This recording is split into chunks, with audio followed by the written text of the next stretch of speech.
우리 하나님 아버지께 영광의 박수 올려드립니다.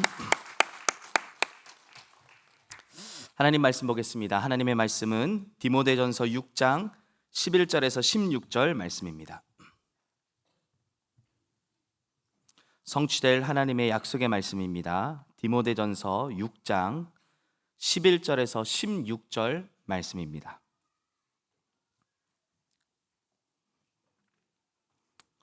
디모데전서 6장 11절에서 16절 말씀, 우리 함께 한 목소리로 합독해서 보도록 하겠습니다.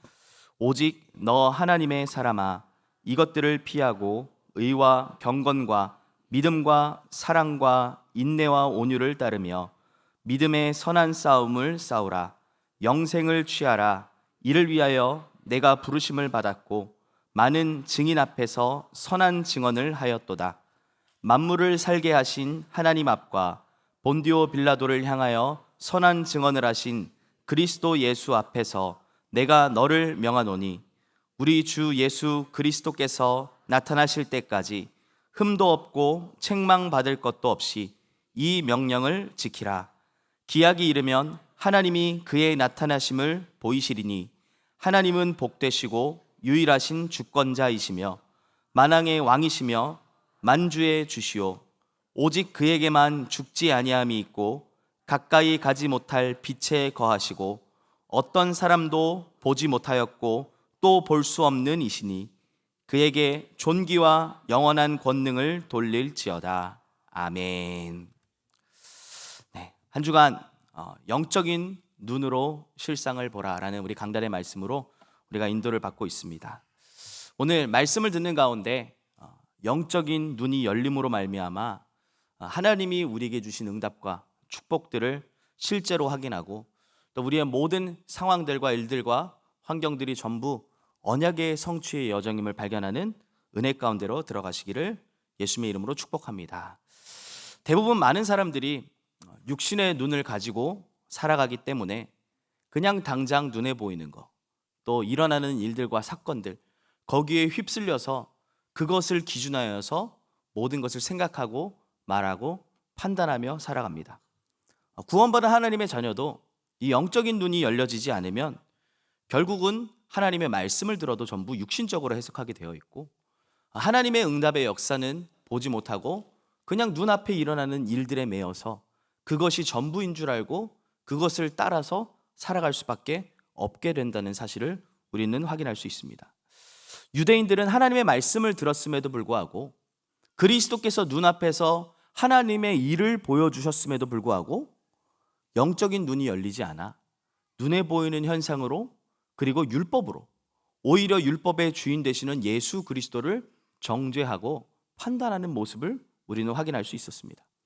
그걸 보면서 정말로 이 영적인 눈이 열려지지 않으면 얼마나 무지하고 얼마나 하나님과 반대되는 삶을 살아가는 것인가를 다시 한번 확인할 수 있게 된 것이죠. 그래서 우리에게 있어서 제일 중요한 것은 영적인 눈을 바르게 여는 겁니다. 그러면 영적인 눈을 우리가 어떻게 바르게 열 수 있겠습니까? 우리가 하나님의 말씀을 듣습니다. 그 말씀을 듣는 가운데 영적인 눈이 열리게 될 줄 믿습니다. 또 매일 아침에 일어나서 우리가 하나님이 주신 복음에 집중하는 시간을 갖습니다. 그 기도하는 시간에 우리의 기준이 바뀜과 함께 영적인 눈이 열리게 되어집니다. 자, 그렇게 될 때 뭐가 확인되어지죠? 성삼위 하나님께서 지금 나와 함께 하신다는 사실이 확인되어지고 지금도 보좌의 능력으로 우리와 우리의 가는 모든 발걸음 속에 역사하고 계신다는 사실이 확인되어집니다. 그렇기 때문에 내가 만나는 모든 만남, 내가 겪는 모든 일들, 내가 있는 모든 현장은 전부 하나님의 언약이 성취되어지는 언약의 여정이라는 것이 발견되어지는 것입니다. 한 주간 영적인 눈을 열어서 나를 바르게 보시고 현장을 바라보며 또 시대를 바라보며 오직 복음만이 필요한 이유를 바르게 깨닫고 전달하는 일에 귀하게 쓰임받는 최고의 축복된 한 주간 되시기를 예수님의 이름으로 축복합니다. 오늘 말씀의 제목은 오직 너 하나님의 사람아입니다. 오직 너 하나님의 사람아. 우리가 살아가면서 내가 누구인가를 아는 것이 참 중요합니다. 내가 누구인지를 모르면 많은 부분에 대하여 혼란이 올 수밖에 없습니다. 그렇죠. 우리 대한민국은 어느새 다민족 국가가 되었습니다. 그래서 주변에 보시면 수많은 외국인들이 우리나라 안에 들어와 있고요.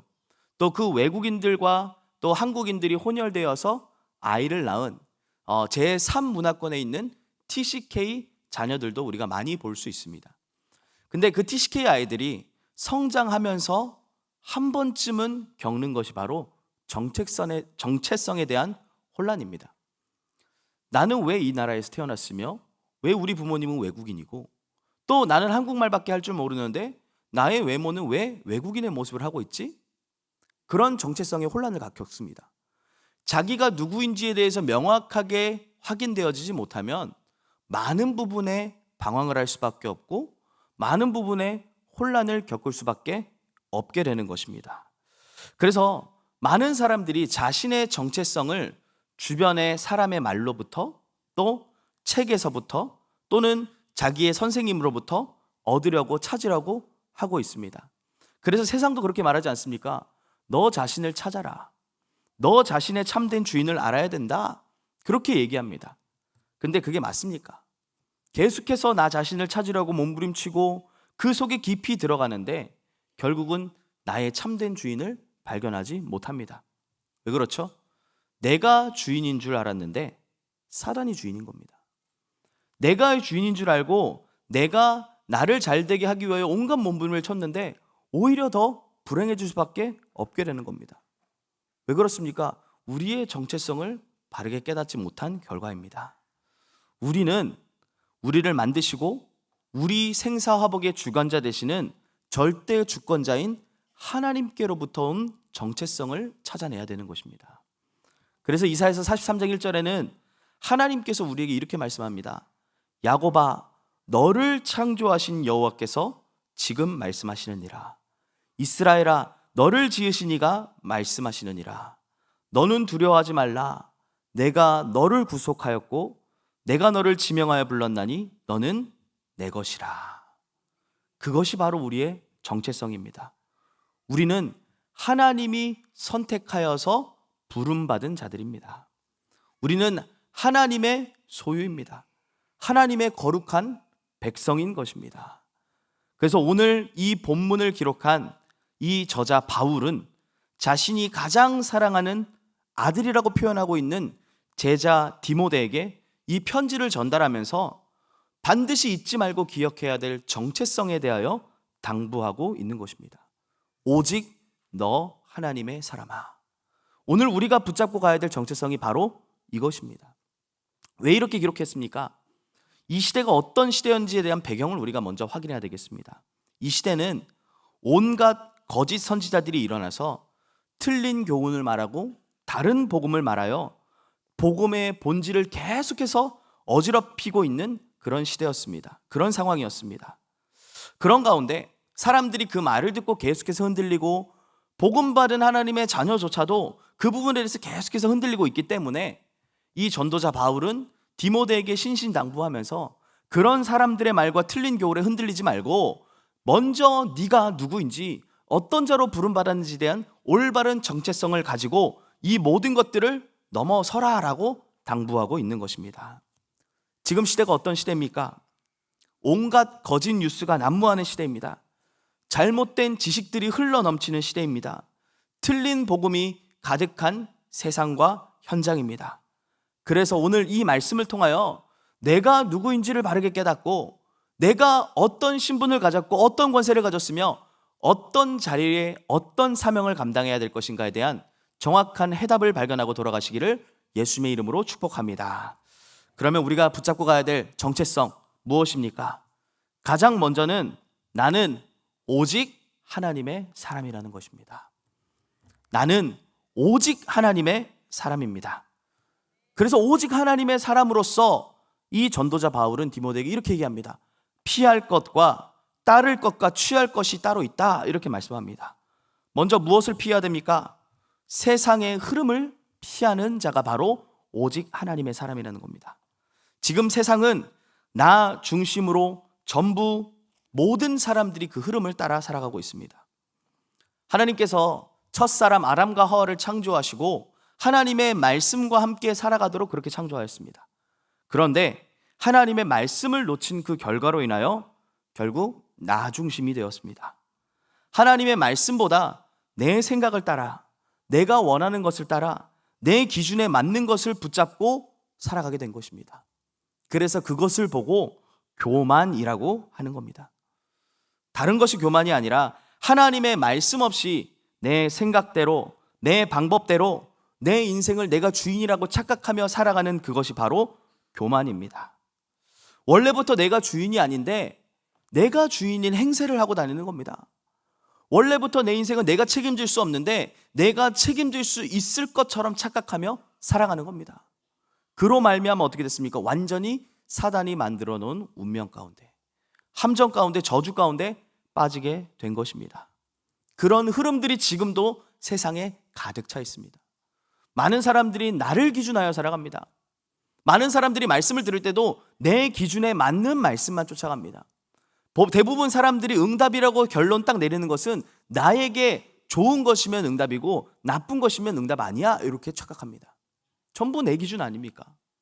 내 기준의 흐름이 전 세계에 흘러가고 있고 지금 하나님의 자녀라고 말하는 성도들에게까지 이 흐름이 들어와 있습니다.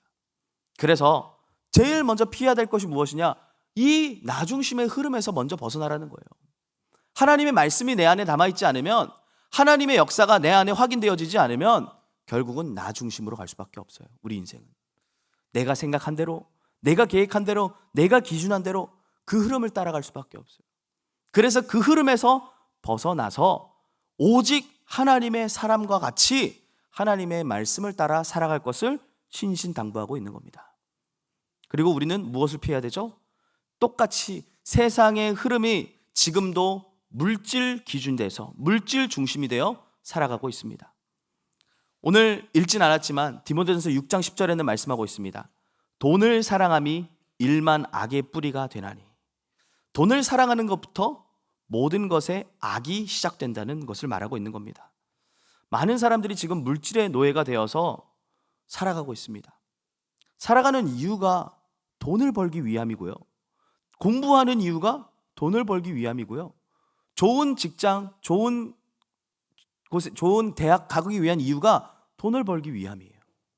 왜 그렇죠? 돈이 기준이기 때문입니다. 그래서 심지어는 어느 정도입니까? 돈 때문에 사람을 죽이기도 하고 돈 때문에 자기가 죽기까지도 하는 그런 세상입니다.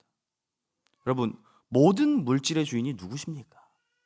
모든 물질의 주인은 이 세상의 주관자 되시는 하나님이십니다. 그렇기 때문에 우리는 모든 물질의 주관자가 바로 하나님이시라는 그 믿음으로부터 우리가 모든 물질을 정복하고 다스릴 수 있게 되는 것입니다. 근데 우리는 자꾸만 착각하는 거예요. 이 물질 때문에 이 물질이 나의 모든 혜택을 줄 수 있고 이 물질이 나의 모든 것을 보장해 줄 수 있다. 정말 맞습니까? 하나님이 나의 모든 삶을 보장하고 계시고 하나님이 나의 인생을 책임지고 계십니다. 물질은 하나님께서 우리에게 주시고 사용하라고, 다스리라고 하신 것입니다. 처음부터 하나님께서 우리를 창조하시고 어떻게 하셨어요? 모든 만물을 정복하고 다스리라고 말씀하셨는데 하나님을 떠난 이후부터 우리가 물질의 노예가 되어서 그것에 끌려서 그것을 기준하여 살아가게 된 것입니다. 그래서 이것들을 피하며 살아갈 것을 오늘 전도자 바울은 당부하고 있는 것입니다. 그리고 세상은 어떤 흐름으로 흘러갑니까? 성공을 위하여 살아가는 성공 중심의 흐름으로 살아갑니다. 성공을 하면 인생이 행복해질 것이다 라고 스스로 착각하면서 살아가고 있습니다. 좋은 집, 좋은 차, 좋은 직장, 좋은 사람 만나면 행복할 것이다 라고 생각합니다. 그런데 성공한 수많은 사람들을 보면 그렇지 않다라는 것이 확인되어져 있죠. 오히려 성공한 사람들 가운데 가정 문제 많은 사람들이 수두룩하고요. 알코올 중독, 도박 중독, 마약 중독 등 정신병으로 문제 당하고 고통당하고 있는 사람들이 너무나 많습니다. 성공한 사람들 중에도요. 제가 얼마 전에 이 캠프 때 한 분이 그렇게 말씀하시는 걸 들었어요. 저희 이제 4대 교구 안에 수성구 지역을 이제 담당하고 있는데 수성구라고 하면은 저희 대구 안에서도 성공한 사람들이 대부분 많이 살고 있다라고 객관적으로 다 알고 계시지 않습니까? 저도 대구에 대한 부분들 지리는 잘 모르지만 수성구는 이 대구의 강남이다라고 표현할 만큼 그런 얘기들을 참 많이 들었습니다. 거기에는 변호사 또 의사 굉장히 사회적으로 좀 지위가 있고 성공한 사람들이 많이 살고 있다라고 얘기를 들었는데 또 그곳에는 굉장히 많은 게 바로 학원이다라고도 얘기를 많이 들었어요. 그래서 많은 아이들이 그 학원을 다니면서 거기에서 공부를 하고 인생의 성공을 위하여서 계속 자신의 바벨탑을 쌓아가고 있다라는 얘기도 참 많이 들었고요. 근데 또 하나 많은 게 있다라고 합니다. 저는 잘 몰랐는데 정신의학과가 그렇게 많다라고 합니다. 정신의학과가. 왜 그러냐라고 생각해 봤을 때 성공한 사람들인데 분명히 우리가 생각하는 행복의 모든 기준들이 다 있는데 그런데 행복하지 않다는 겁니다. 정신 문제로 지금도 우울증으로 계속해서 시달리며 살아가고 있다는 것을 말하고 있는 겁니다. 성공이 인생의 답인 줄 알고 달려왔는데 알고 보니 그게 아닌 겁니다. 그래서 결국은 그 사람들은 그 정신 문제로 인하여 휘달릴 수밖에 없고 넘어질 수밖에 없다는 것이죠. 이 흐름들을 피하며 살아갈 것에 대하여 우리에게 말씀하고 있는 것입니다. 우리는 오직 하나님의 사람입니다. 나 중심, 물질 중심, 성공 중심을 넘어 오직 복음 중심으로, 오직 하나님의 말씀 중심으로 모든 사람을 살리고 치유할 해답 가진 자인 줄 믿습니다. 오직 하나님의 사람, 이 정체성을 놓치지 마시기 바랍니다. 그래서 오직 하나님의 사람은 피하고 따를 것이 있다라고 얘기합니다. 그럼 우리는 무엇을 따라가야 되겠습니까? 오늘 본문에 말씀합니다. 의와 경건과 믿음과 사랑과 인내와 온유를 따르라 라고 말씀합니다. 하나님의 의가 무엇이죠? 로마서 1장 17절에는 말씀합니다. 복음 안에는 하나님의 의가 나타나서 믿음으로 믿음에 이르게 하나니. 하나님의 의는 곧 무엇입니까? 바로 예수 그리스도라는 겁니다. 의를 따르라는 것은 바로 하나님의 의인 예수 그리스도를 믿는 믿음으로 살아가라라고 말씀하고 있는 것입니다. 오늘 읽은 우리가 확인한 말씀처럼 의를 따르는 오직 하나님의 사람, 곧 예수님을 그리스도로 되심을 실제로 믿고 그 의로, 하나님께로부터 나온 그 의로 살아가는 자들이 바로 의를 따라가는 하나님의 사람인 줄 믿습니다. 또한 경건을 따르라라고 합니다. 무슨 얘기죠? 경건을 따르라. 그냥 세상에서 살아가라 이게 아니에요. 이 땅에서부터 하나님 나라를 누리는 축복 가운데서 살아가는 삶을 경건을 따르는 삶이라고 하는 것입니다. 우리가 남들과 구별되어서 고기도 안 먹고 또 사람들과의 관계도 안 맺고 현장에 나가서 정말 다른 사람들과 구별된 그런 삶을 사는 것이 경건의 삶이 아니라 이 땅에서부터 하나님 나라의 축복과 응답을 누리며 살아가는 것이 바로 경건을 따르는 삶입니다. 지금 이 시간이 어떤 시간이죠? 이 수요일 저녁 시간은 상당히 어쩌면 직장 다니시는 분들에게는 피곤한 시간일 것입니다. 그렇죠? 학교 다니는 학생들에게도 굉장히 오기 힘든 시간일 수 있습니다.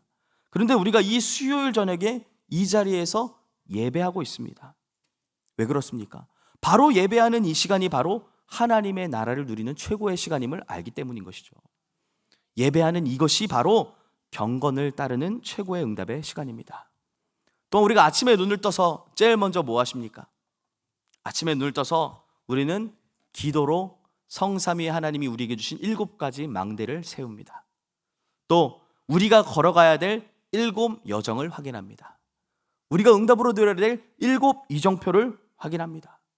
그 시간이 바로 경건의 응답을 누리는 최고의 시간인 줄 믿습니다. 세상 사람들은 이 시간에 대해서 전혀 이해하지 못합니다. 예배하는 사람들을 보면요, 시간 낭비다라고 말합니다. 또 기도하는 사람들을 보면 미련하다라고 말합니다. 왜 그렇죠? 이 비밀을 전혀 알지 못하기 때문입니다. 그러나 우리에게는 이 예배하는 시간, 기도하는 시간, 하나님의 말씀 받는 시간이 최고 능력의 시간이고 응답의 시간인 줄 믿습니다. 경건을 따르는 최고의 시간이 바로 이 시간이에요. 그래서 하나님의 사람인 우리는 당연히 예배하는 것이고 당연히 기도를 누리는 것이고 그 속에서 나오는 힘과 응답을 가지고 모든 삶의 현장을 정복하는 것입니다. 그리고 뭘 따라갑니까? 믿음과 사랑과 인내와 온유를 따라가랍니다. 믿음, 사랑, 인내, 온유. 사실상 우리에게서 찾아볼 수 없는 내용입니다. 죄송합니다. 저에게선 찾아볼 수 없는 내용입니다. 저는요, 믿음도 약합니다. 남들을 사랑할 수 있는 힘도 없습니다. 누군가를 기다려줄 수 있는 인내도 없고요, 온유도 없습니다. 그것을 저희 가족은 무엇보다도 잘 압니다. 저희 아내가 항상 저에게 갖고 있는 불만이 있습니다. 그게 뭐냐면 공감력이 제로라고 얘기합니다.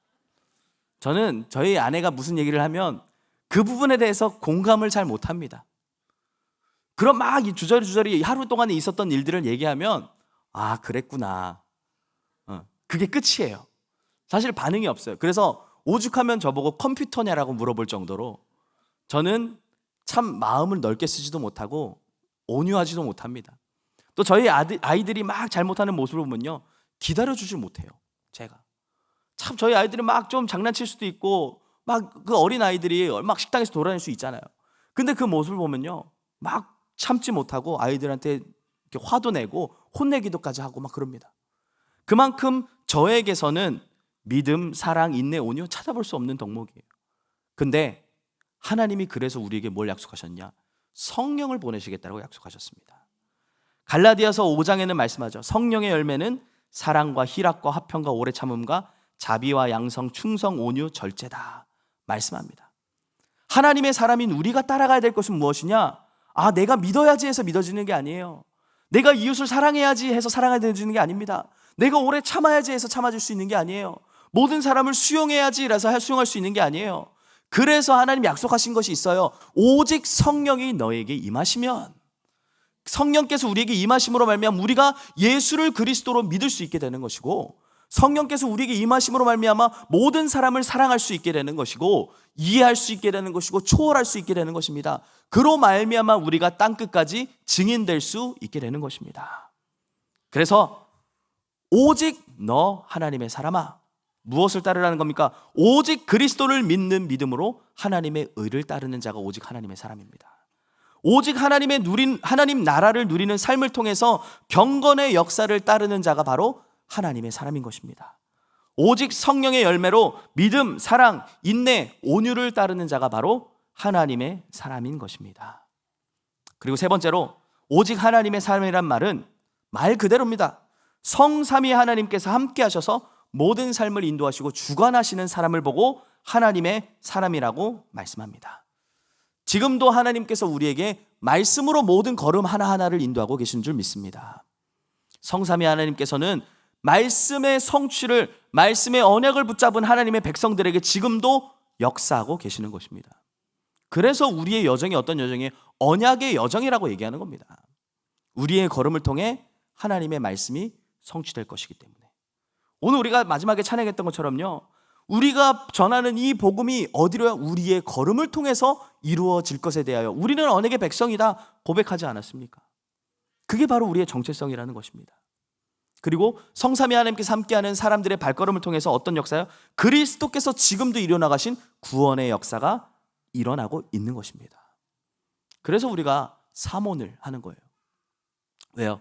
그리스도께서 지금도 우리의 모든 삶 가운데 전도의 역사로 인도하고 계시기 때문에, 구원의 역사를 이루어 나가고 계시기 때문에, 그리고 성령 하나님께서 우리의 모든 삶에서 걸음 하나하나 세밀하게 인도하고 계십니다.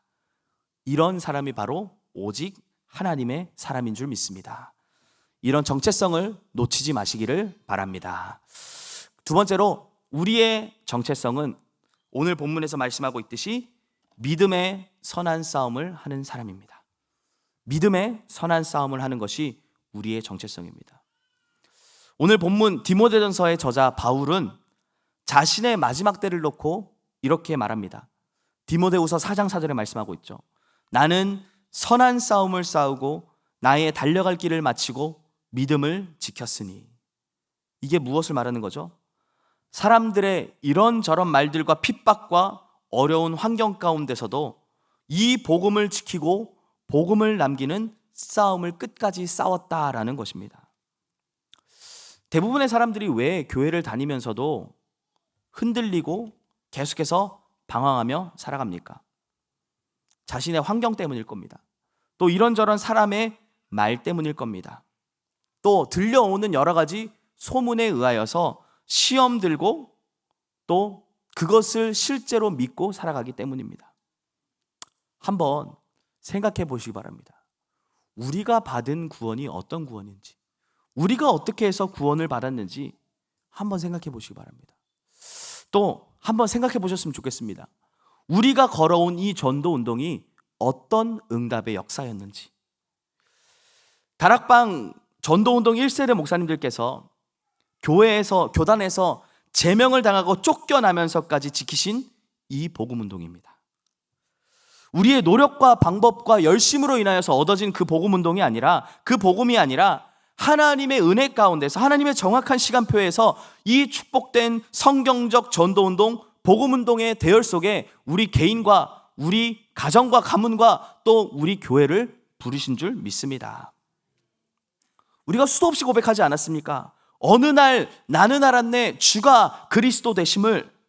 근데 그 어느 날이 환경에 따라서, 시대에 따라서, 또는 어떤 사람의 행위에 따라서 변해지고 바뀌는 그런 내용입니까? 우리가 주가 그리스도 되심을 깨달은 그 어느 날은 지금도 변하지 않고 지금도 계속되어지고 있는 그 내용입니다. 그렇기 때문에 우리가 싸워야 될 믿음의 싸움은 무엇입니까? 오직 복음을 남기고 지키고 전달하는 싸움인 것입니다.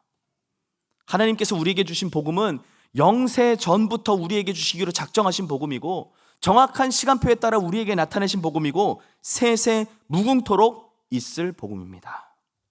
그래서 오직 복음 운동하는 것, 성경적 전도 운동하는 것, 후대를 살리는 렘넌트 운동하는 그 일, 그것을 지키고 우리 후대들과 다음 세대에게까지 전달해야 될 그 믿음의 선한 싸움을 싸워야 되는 것이 우리의 싸움인 줄 믿습니다.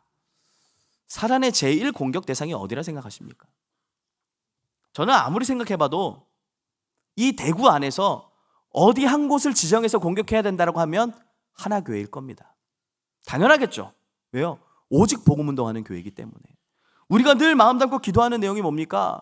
훗날에 기억될 오직 복음운동, 전도운동, 선교운동할 교회, 그 교회 응답을 우리가 계속 놓고 기도하고 있기 때문에 사단의 제1공격 대상은 바로 우리 교회일 겁니다. 그래서 우리가 이 복음을 지키는 믿음의 선한 싸움을 싸워야 될 줄 믿습니다. 그리고 두 번째로 우리가 싸워야 될 싸움은 빼앗긴 현장을 되찾는 싸움입니다. 사단에게 우리 현장이 다 빼앗겼습니다. 얼마 전에 우리 대구 전역으로 우리 대구노회 전도 캠프가 진행되었죠. 황금어장 살리는 절대 망대라는 주제로 진행되었는데, 그 전도 캠프를 하는 가운데 그 한 분의 그 캠프를 다녀오면서 하셨던 그 포럼이 참 제 마음에 남아 있었습니다. 무슨 얘기를 하셨냐면, 그동안에는 전도 운동을 통해서 우리가 캠프를 하게 되면 그 지역에 함께 가가지고 다른 사람들을 전도하고 또 그 현장에 시스템을 세우고 나오는 일에 자기도 함께 동참하면서 그것이 전도 운동이라고 생각했는데, 이번에 우리가 새롭게 열린 이번에 열린 전도 캠프는 우리가 있는 지역 현장으로 들어가서 실제로 우리와 관련되어 있는 현장에 캠프를 한 것이었잖아요. 그 캠프를 하면서 진짜 내가 캠프해야 될 곳은 다른 지역, 다른 곳이 아니라 내가 있는 현장에서부터 시작돼야 되겠구나라고 그렇게 고백을 하셨더라고요. 그러면서 오늘로써 우리가 디데이 캠프는 끝나지만 저는 계속해서 저의 현장에서 망대를 세우고 캠프할 겁니다. 이렇게 고백하셨어요. 그게 참 제 마음에 남더라고요. 그렇지, 우리가 지금도 계속해서 우리가 있는 현장을 살려야 하고 계속해서 우리가 있는 현장에서 빛을 비춰야 되는 싸움을 싸워야 되는 것이지, 저는 다시 한번 확인하게 되었습니다. 실제로 우리 현장이 사단에게 다 빼앗기지 않았습니까? 왜 그렇죠?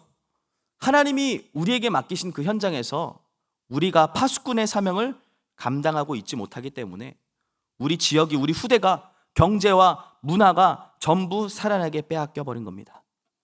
그로 말미암아 우리가 살고 있는 지역이요, 황금어장인데 전부 재앙지대로, 사각지대로 변해버린 모습입니다. 자, 그런데 교회는 여전히 자리 싸움하고 있고요, 이익 싸움하고 있고, 육신 싸움하고 있는, 완전히 틀린 싸움하고 있는 모습입니다. 그래서 전도자 바울은 오늘 자신의 제자 디모데에게 이렇게 당부하는 겁니다. 믿음의 선한 싸움을 싸워라. 믿음의 선한 싸움, 어떤 것이죠? 디모데후서 4장 4절에는 이렇게 말합니다. 하나님과 그리스도 앞에서 내가 너를 엄히 명하노니 너는 말씀을 전파하라. 때를 얻든지 얻지 못하든지 항상 힘쓰라. 이것이 우리 현장에서 싸워야 될 믿음의 선한 싸움인 줄 믿습니다. 우리는 우리가 받은 이 복음의 내용을, 이 복음의 말씀을 우리 현장에 전달하고 남기는 선한 싸움을 해야 될 줄 믿습니다. 우리 후대들에게 다 빼앗겨버린 그 현장에 복음의 말씀을 증거하는 선한 싸움을 싸워야 될 줄 믿습니다. 이런 선한 싸움 하는 자들로 우리가 부름받았다는 사실을 잊지 마시고 우리의 정체성을 바르게 확인하시길 바랍니다. 마지막으로 세 번째로, 우리의 정체성은 세상 끝날까지 그리스도의 대사로 부름받은 것입니다. 이 땅에 살아가면서 우리는 그리스도의 대사로 부름받았습니다. 오늘 본문 14절에 말씀하죠. 우리 주 그리스도께서 나타나실 때까지 흠도 없고 책망받을 것도 없이 이 명령을 지켜라. 그리스도께서 우리에게 그리스도의 사명을 감당할 대사로 부르셨음을 말씀하고 있는 것입니다. 대사란 무엇입니까? 대사란 대신하여 보내심을 받은 자를 뜻합니다. 그래서 베드로전서 2장 9절에는 우리를 그의 택하신 백성, 왕 같은 제사장, 그의 소유, 이 빛을 선전할 자라고 말씀하고 있습니다. 그래서 그리스도를 대신하여 보내심 받은 우리는 이 시대의 흑암을 꺾는 왕입니다. 그리스도의 대사로 부름받은 우리는 이 시대의 죄 문제에 대한 해답을 전하는 제사장입니다.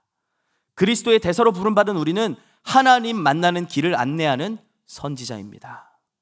그리스도를 구주로 모시고 그리스도가 주인된 우리의 인생은 참된 왕 대신 그리스도를 현장에 전달함으로 말미암아 흑암을 꺾는 자들입니다.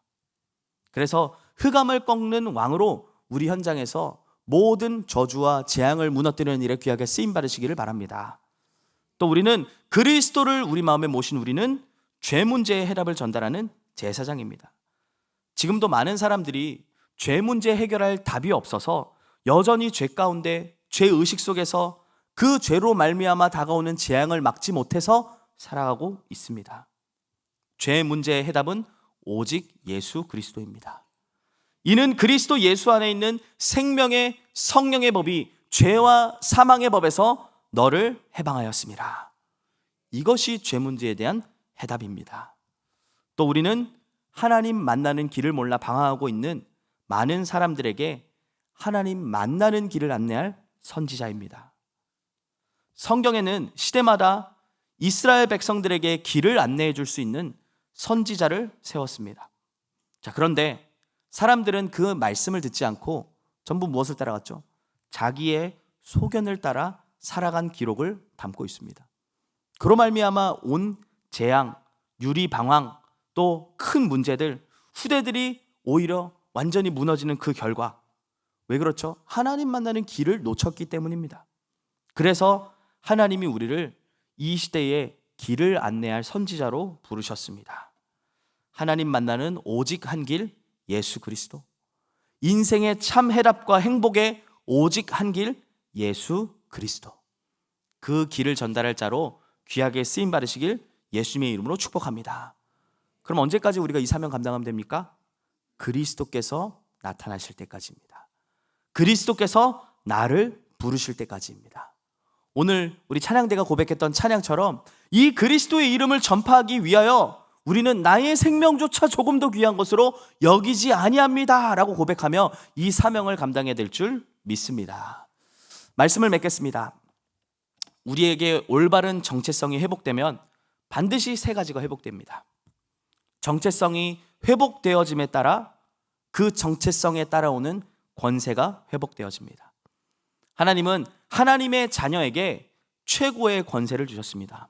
어떤 권세죠? 귀신을 내쫓는 권세입니다. 병든 자에게 손을 얹은 즉 나으리라, 치유할 수 있는 권세입니다.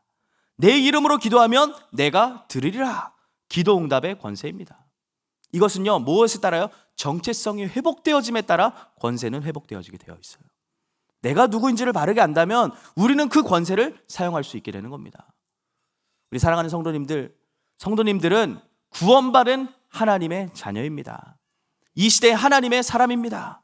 마음껏 현장에서 그리스도의 이름으로 치유하시고 현장의 흑암을 꺾으시고 기도 응답을 누리시기를 예수님의 이름으로 축복합니다.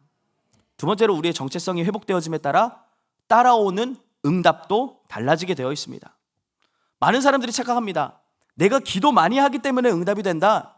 내가 교회를 열심히 다니기 때문에 응답이 된다. 내가 착한 일을 했기 때문에 응답이 온다. 아니요. 우리는 구원받은 하나님의 자녀이기 때문에 응답은 오는 겁니다. 이 시대의 전도자로 살아가기 때문에 응답은 올 수밖에 없는 겁니다. 저 자신을 보면요, 그래요. 저 항상 그렇게 확인합니다. 내가 잘하기 때문에, 내가 훌륭하기 때문에 하나님 나에게 축복하시고 응답하시는 거다. 아니요. 그냥 나는 이 어쩌다 보니 하나님의 은혜 속에서 전도의 대열 속에 있다 보니 하나님의 응답을 계속 쏟아 부어주세요. 하나님의 자녀라는 이유 하나 때문에 하나님이 저에게 응답을 계속 쏟아 부어주세요. 이 시대의 전도자라는 그 축복된 그 정체성을 누리고 있다 보니 하나님 응답 주시는 겁니다. 내가 어떻게 하느냐에 따라 응답 오는 게 아니라 내가 누군가에 따라서, 내게 주어진 이 정체성을 얼만큼 누리냐에 따라서 응답은 회복되어지게 되어 있습니다. 그리고 정체성이 회복되어짐에 따라 하나님이 위로부터 내리시는 복이 회복되어집니다. 누구에게 하나님께서 영적인 축복을 주실까요? 육신의 축복, 지식의 축복, 경제의 축복, 사람의 축복, 누구에게 주시겠습니까? 하나님이 주신 정체성을 바르게 알고 누리는 자에게 이 모든 축복이 따라오게 될 줄 믿습니다. 오늘 나의 정체성을 바르게 확인하시기 바랍니다. 나는 하나님의 사람이다.